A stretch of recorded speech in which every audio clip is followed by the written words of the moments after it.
j'espère que vous allez bien. Je ne sais pas si vous êtes beaucoup sur les réseaux en ce moment, mais il y a un contenu qui est revenu en boucle et ça m'a donné envie d'en parler avec vous. Il s'agit de la trend « On ne peut pas être amis si ». Les personnes qui en parlent expliquent les raisons qui les ont poussées à remettre en question certaines de leurs amitiés et les conditions qu'il faut, selon eux, pour pouvoir être ami avec quelqu'un. Ces conditions sont différentes en fonction de chaque individu. Je pense qu'elles évoluent aussi beaucoup avec le temps, avec l'âge que l'on prend. Je voulais vous parler de mes conditions à moi, à l'instant T, où je vous parle. J'ai déjà parlé de l'amitié sur le podcast. Si jamais le sujet vous intéresse, je vous conseille d'aller écouter l'épisode sur les ruptures amicales et l'épisode Bien choisir ses amis. Cet épisode-ci, c'est ce qu'on pourrait considérer comme une conclusion à ce chapitre de l'amitié. J'ai pris le temps de mon côté d'y réfléchir, de remettre en question certaines choses que j'expliquerai plus en détail par la suite. C'est un exercice qui n'est pas si évident que ça. Il ne s'agit pas uniquement d'amitié, il est aussi question d'estime de soi, d'amour de l'autre, de partage, d'écoute, de soutien émotionnel, de philosophie de vie. C'est plein de petites choses qui, à un moment donné, ne fonctionnent peut-être plus correctement, ou comme on le souhaiterait. Ce qui finit par engendrer une rupture amicale. Mais ça, j'en parle plus dans mes autres épisodes. J'avais envie de faire cet exercice d'introspection avec vous et de vous énoncer les choses qui m'ont dérangé et ce que je ne souhaite plus vivre, ressentir dans une amitié. Ce sont des arguments qui sont propres à moi par rapport à des événements que j'ai personnellement vécus. Vous n'aurez sans doute pas les mêmes pensées que moi, et c'est tout à fait justifiable. Encore une fois, on est tous différents, et peut-être qu'on se rejoindra sur certains points. J'ai parlé des côtés négatifs, mais j'aimerais aussi insister sur les côtés positifs que j'entends dans une amitié, entre guillemets saine, selon moi. Je pars du principe que quand on est ami avec quelqu'un, c'est aussi pour tout ce que cette personne peut nous apporter en positif. On ne va généralement pas vouloir être ami à quelqu'un pour ses côtés négatifs. Je vais commencer avec le point le plus important selon moi, c'est l'honnêteté. On ne peut pas être ami si tu préfères me mentir plutôt que de dire la vérité, une vérité blessante. Je suis quelqu'un de très honnête. Quand j'ai quelque chose à dire, je n'hésite pas à en parler. Évidemment, je trouve les bons mots pour ne pas faire souffrir la personne en face de moi. Je suis aussi très humaine. En fait, j'essaie d'agir comme j'aimerais qu'on le fasse avec moi. Si quelque chose me dérange, j'en parle. J'essaie de trouver le bon moment, les bons mots. Je n'essaie pas de mentir, de cacher ce qui me dérange. Et j'aimerais que ça le soit aussi en retour. Je préfère une vérité blessante à un mensonge. Car si une personne me ment, pour X raisons, je vais me poser des questions sur ses réelles intentions. Je vais douter de la personne et ne plus avoir confiance en elle. Et pour moi, la confiance, c'est important en amitié, comme en amour. Je pense qu'on ne peut pas être amis si, quand tu es avec moi, tu te permets de critiquer quelqu'un d'autre. Mais qu'après ça, tu continues de parler à cette personne comme si de rien n'était. Tu continues d'entretenir une relation amicale avec cette personne. Parce que si tu fais ça avec les autres, rien ne me dit que tu ne parles pas de moi avec d'autres personnes, derrière mon dos. Je suis quelqu'un de très droite. Quand un ou une amie a du mal avec une autre personne avec qui j'ai aussi du mal, je suis prête à prendre la défense de mon ami. J'ai pas de souci avec ça. Je suis très loyale et je l'assume. Mais si c'est pour derrière continuer de parler à cette personne alors que j'ai déjà pris ta défense pour X raisons, pour moi ça c'est pas possible. Je suis pas quelqu'un qui adore les potins. J'aime pas être au cœur des discussions. Donc si jamais tu n'assumes pas tes paroles et que tu me laisses dans le pétrin alors que je t'ai défendu, ça aussi c'est pas possible pour moi. Et à contrario, j'ai aussi du mal avec les personnes qui vont toujours dans le même sens que moi. Les personnes qui assument pas ce qu'elles aiment, ce qu'elles pensent, et qui veulent pas froisser les autres. Je sais qu'il y a des situations où parfois c'est mieux de ne pas froisser la personne en face de soi, mais là je parle vraiment d'un trait de personnalité. Il y a des gens qui sont peut-être trop timides pour assumer ce qu'ils pensent vraiment, et qui se laissent entraîner par ce que pensent les autres. Je sais de quoi je parle. J'étais vraiment comme ça au collège. J'avais peur du regard des autres, j'osais pas m'affirmer, alors j'essayais de m'appuyer sur les autres, de faire, de dire comme eux ils faisaient, ils pensaient, pour ne pas être exclu. C'est quelque chose qui m'a desservi par la suite, parce que je me sentais pas moi-même. je ne m'aimais pas du tout. Je ne m'acceptais pas non plus. Et ça, oui, j'en ai beaucoup souffert, et c'est pour ça que maintenant j'ai beaucoup de mal avec ça. Une personne trop lisse, peut-être trop gentille, je pense pas que ça puisse coller avec mon moi de maintenant. J'ai du mal aussi avec les personnes qui changent trop facilement de mentalité en fonction de la personne avec qui ils sont. Ça revient un peu à ce que je disais juste avant. Déjà, ça se voit. Les gens le remarquent quand tu réponds que par des affirmations, que tu es toujours 100% d'accord avec une personne. Après, il y a des gens qui aiment se sentir soutenus, épaulés H24. Il y a des personnes qui n'aiment pas qu'on leur dise les choses, qui les fâchent. Et c'est ok, si c'est votre cas. Mais ce n'est pas le mien, en tout cas pour moi. J'ai beaucoup de mal avec ça. Alors évidemment, je fais des distinctions avec les personnes qui s'adaptent en fonction de leur interlocuteur. Je ne parle pas de ça. Je parle vraiment des personnes qui changent d'intérêt, de personnalité, de traits de caractère, de goût même, en fonction de la personne en face d'eux. C'est assez différent d'une personne qui s'adapte émotionnellement à quelqu'un, pour ne pas la blesser, etc. J'espère quand même que vous comprenez la nuance. Ne me faites pas dire ce que je n'ai pas dit. Je pense qu'on ne peut pas être amis si, quand je me confie à toi, quand je te parle de quelque chose d'important pour moi, tu ramènes tout à toi, quitte à me rabaisser ou à rabaisser les autres pour te mettre en avant. C'est quelque chose qui me met vraiment très mal à l'aise. Généralement, je me tais. Je ne sais pas quoi dire. C'est quelque chose qui m'agace beaucoup. J'ai du mal avec les personnes trop égoïstes. Tu peux l'être, mais il y a des limites à ne pas dépasser, selon moi en tout cas. Pareil, on ne peut pas être amis si tu juges ce que je te raconte, si tu juges un de mes proches ou si tu me juges moi. Je sais que j'ai des amis qui ont fait des choix qui allaient à l'encontre de mes valeurs, des choix sur lesquels je n'étais pas ok, et ça ne m'a pas empêché d'être là pour elles, de les soutenir quand ça n'allait pas. Je n'ai jamais fait de remarques désobligeantes, je n'ai jamais critiqué ces choix. Pourtant, il et elle savaient que c'était quelque chose que je ne ferais pas de mon côté. Et pourtant, il n'y avait rien de personnel. Donc pour celles et ceux qui en doutent, oui, ça existe le fait d'être ami avec des personnes qui font des choix différents des siens. Après, tout dépend de la situation. C'est sûr que si mon pote a fait quelque chose de dangereux, d'illégal, de choquant, qui va totalement à l'encontre de mes valeurs, c'est sûr que je vais arrêter d'être ami avec cette personne. Mais là, on n'est pas sur ce type de sujet. Par exemple, j'ai déjà des amis qui ont eu des relations avec des mecs qui étaient déjà en couple et qui ont développé des sentiments pour ce gars-là par la suite. Et évidemment, j'ai dit que moi, c'est quelque chose que je ne ferais jamais. J'ai pas validé le fait de faire ça, et la personne le savait. Tout était ok là-dessus. Et je savais que cette amitié avec cet ami était plus forte que ça. J'étais là pour cet ami, même quand ça n'allait pas trop. J'étais pas là à lui dire que c'était bien, continue évidemment, puisque ça n'allait pas avec mes valeurs. Mais j'étais plus là à essayer de trouver des solutions pour qu'elle aille de l'avant, etc. Et c'est vrai que c'est pas évident comme posture. L'amitié, ce n'est pas toujours être en accord avec les autres, surtout, mais c'est rester dans les meilleurs et dans les pires moments. C'est cette réciprocité aussi qui fait qu'on est prêt à passer au-dessus de certaines choses. Alors que peut-être, si ça avait été une autre personne, j'aurais pas fait cet effort de prendre sur moi, de passer outre, et surtout de ne pas juger cette personne. D'un autre côté, j'ai connu des amis qui ont jugé mon couple, mon partenaire. Alors que réciproquement, il y a des moments où j'aurais pu le faire de mon côté, dire des choses qui me déplaisaient ou que je trouvais bizarres, suspects. Mais par respect, j'en ai jamais parlé, parce que de mon point de vue, ça ne m'appartenait pas. Donc je ne me suis jamais permise de juger. Et c'est vrai que quand cet ami a balancé des jugements sans que je lui demande sur mon couple, je l'ai très mal pris.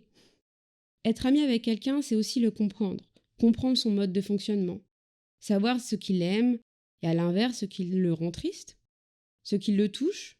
Et quand tu sais tout ça, tu es supposé agir en fonction d'eux. Tu restes comme tu es, mais tu t'adaptes aussi à l'autre. C'est très nuancé.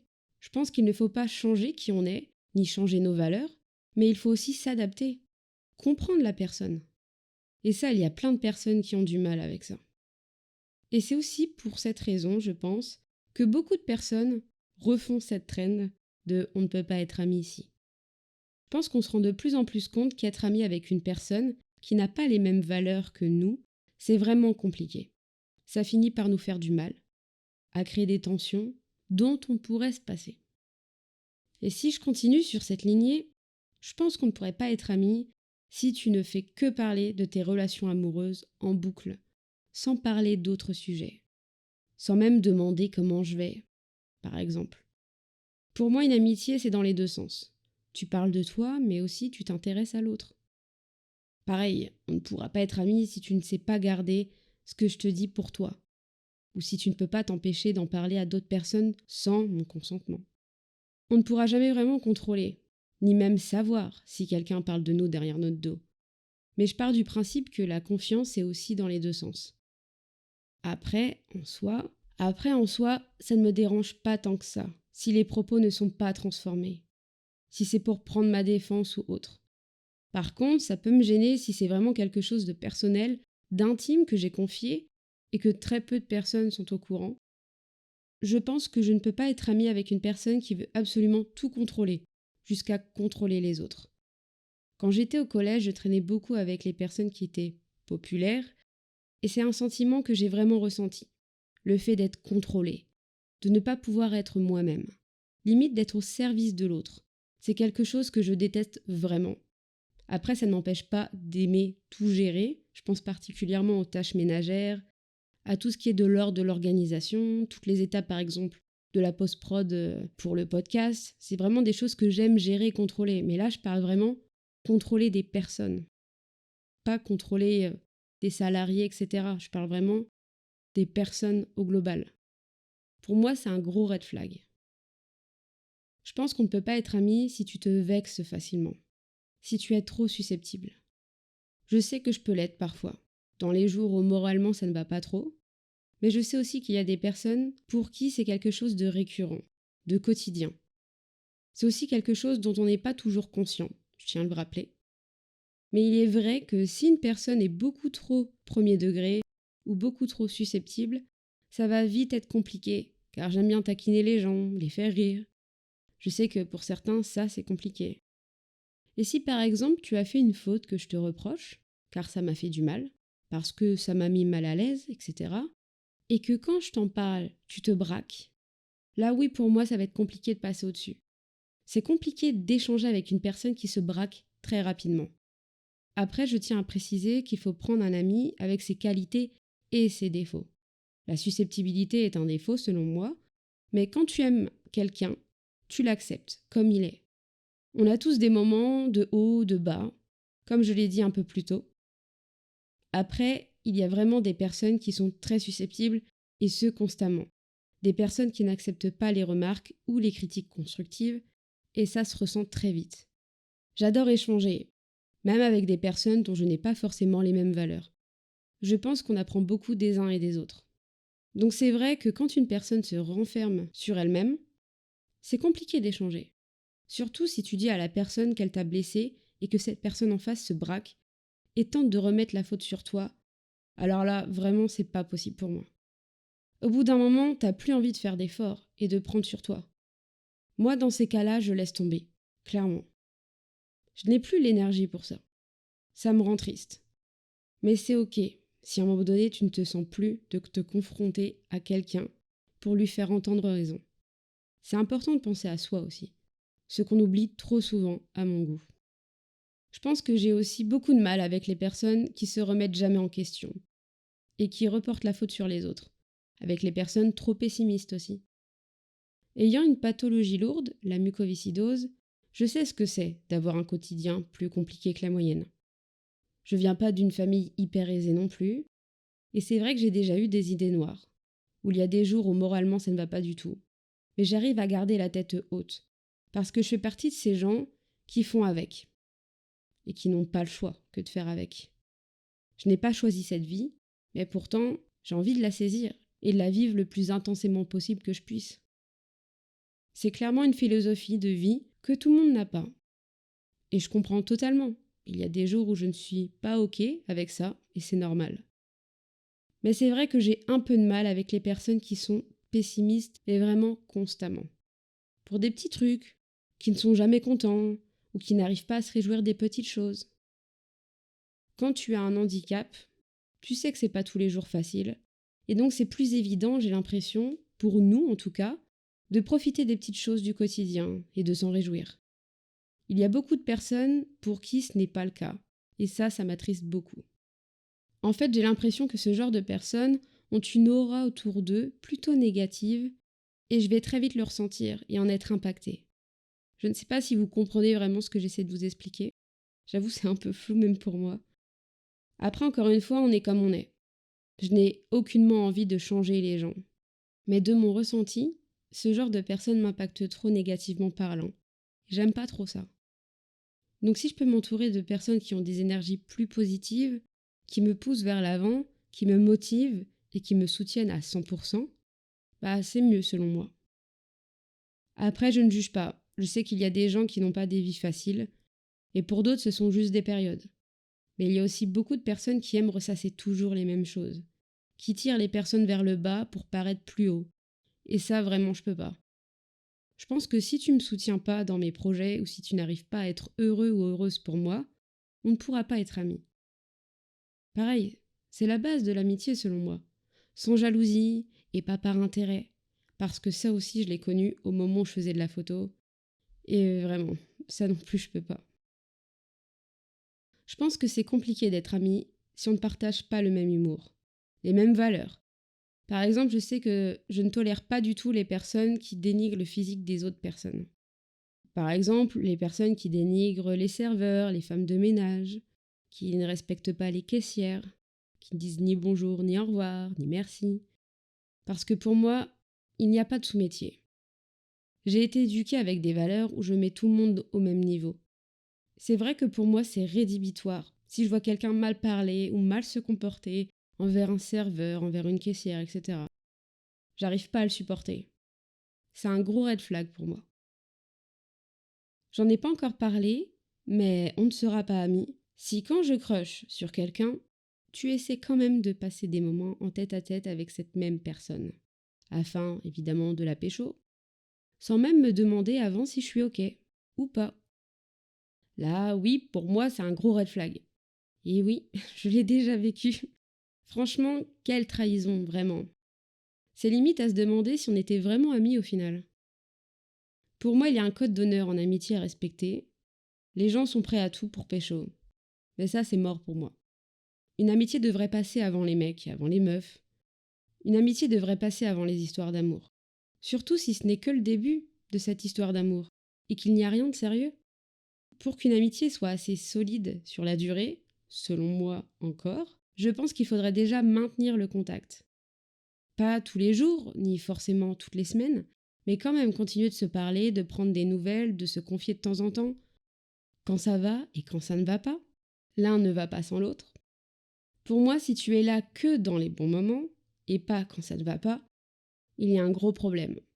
Et pareil si inversement. Je pense que c'est compliqué de rester en bon terme avec quelqu'un s'il n'y a plus aucun contact, s'il n'y a plus cette volonté de se voir, de se parler, de se raconter des choses. Et puis ici, quand on se voit, tu es toujours sur ton téléphone, tu ne le décroches pas des mains. Là aussi, pour moi, c'est problématique. Je sais que je suis beaucoup sur mon téléphone, mais quand je passe du temps avec quelqu'un, je l'évite. Je le laisse de côté, car je sais que c'est pas respectueux. Ça ne peut que mettre mal à l'aise la personne en face de toi. Après, on ne pense pas tous de la même manière, je suis d'accord. Généralement, quand ça arrive, je n'ose toujours rien dire, par peur de vexer la personne en face, alors que ça devrait être l'inverse. Mais bon. Le dernier point, sans doute le plus important pour moi, c'est l'aspect santé. Avec ma lourde pathologie, j'ai besoin qu'on me comprenne un minimum, qu'on ne me fasse pas culpabiliser si au dernier moment je me sens pas bien, que je ne peux plus sortir. Je ne demande pas à ce qu'une personne me comprenne entièrement, je sais que ce n'est pas possible, mais je demande à la personne de ne pas m'en vouloir, même si cette dernière est déçue. Car dans l'histoire, généralement, celle qui est le plus contrariée et déçue, eh bien c'est moi. Même si je ne le montre pas forcément, parce que je suis aussi pudique là-dessus, eh bien je m'en veux beaucoup. Et je m'en excuse à chaque fois. Peut-être trop même. Je pense qu'il faut savoir faire preuve de compassion face à ce genre de situation. Je parle de ma pathologie lourde, mais il peut très bien s'agir d'anxiété sociale également. Je pense qu'on ne peut pas être ami si tu ne comprends pas ça. Avoir un minimum d'humanité, d'empathie, de compassion, c'est la base selon moi. Tu peux être ignorant face aux maladies, aux différents handicaps, face à plein de choses, des choses que je ne parle pas forcément, mais si quand je t'en parle, tu ne fais pas l'effort un minimum de me comprendre, eh bien là oui, je vais un peu t'en vouloir. Parce que je fais cet effort de t'expliquer, si tu ne veux pas entendre, je peux rien faire de plus, quoi. Et oui, ça existe aussi les personnes qui prennent tout contre eux, qui se sentent constamment agressées. Et c'est pas évident de parler face à ce genre de personnes. Moi en tout cas, j'ai pas la force pour ça. Pour expliquer A plus B le pourquoi du comment, c'est ma faute, à quel point je m'en veux, etc. Je sais m'excuser, mais au bout d'un moment, je vais pas me rabaisser pour que tu te sentes mieux. Encore une fois, c'est aux deux de faire un effort. C'est pas juste à l'un ou à l'autre. Bon, je pense que je vais m'arrêter là. J'espère ne pas passer pour quelqu'un de trop relou. Les expériences que j'ai vécues m'ont forgé. Et aujourd'hui, je sais distinguer ce qui est bon ou non pour moi. J'ai tenté de vous donner des exemples pour vous montrer à quel point on peut souffrir de ça. De base, c'est juste une trend qui est passée sur les réseaux, mais c'est aussi une manière de libérer la parole et de raconter ce par quoi on est passé, ce qui nous a touchés, ce qui nous a déçus, ou au contraire ce qui nous a fait du bien. Je sais qu'aujourd'hui, je ne ressens plus ce besoin d'avoir un tas d'amis. Je n'ai plus ce besoin d'être constamment entourée. J'ai dans mon entourage des personnes saines qui ne veulent que mon bien et qui sont là dans les bons et dans les mauvais moments. Et c'est tout ce qui importe au final. Il y a une citation que j'aime beaucoup et que j'essaie d'appliquer le plus possible, c'est d'être la personne que l'on souhaite avoir dans sa vie. Si j'agis comme telle, alors j'en serai que reconnaissante. Et puis, comme le dit si bien Léna Situation, le positif attire le positif. Merci pour ce temps d'écoute. N'hésitez pas à partager cet épisode s'il vous a plu, à mettre 5 étoiles au podcast pour que celui-ci soit proposé à de nouvelles personnes. En attendant la semaine prochaine, prenez soin de vous et de vos proches. Et on se dit à très vite. Bisous!